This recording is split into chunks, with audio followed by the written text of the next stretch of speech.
The first mission is to get the old wrist pin bushings out.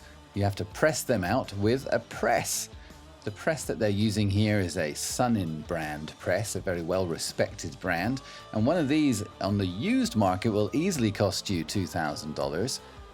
And that kind of goes with what I was saying in the blueprinting episode, is that you really have a large commitment in both money and space to be able to do any of this work yourself. The next part of that process is to press back in the new wrist pin bearings using that same press.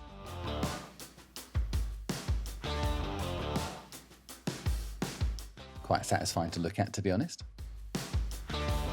Next up then is another Sunin machine. This is the honing machine, and those are my wrist pins right there, and they're using those to calibrate this some sort of fancy micrometer that's attached to the side of the honing machine. That's very interesting. So setting that there.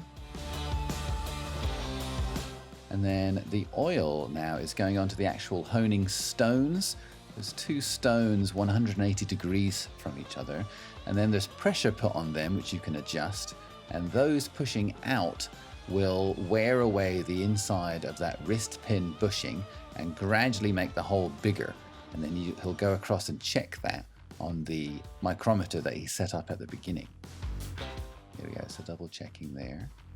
And then you can adjust the pressure. I'm not sure what that dial does, but I know the bigger dial is to adjust how much those stones will push out, that one there. And that will make it cut more aggressively and get the job done a little sooner, I suppose. And that's it really, just do that 6 times. This was the end result. You have that kind of cross-hatched honing pattern. Looks quite pretty, a very even amber color overall.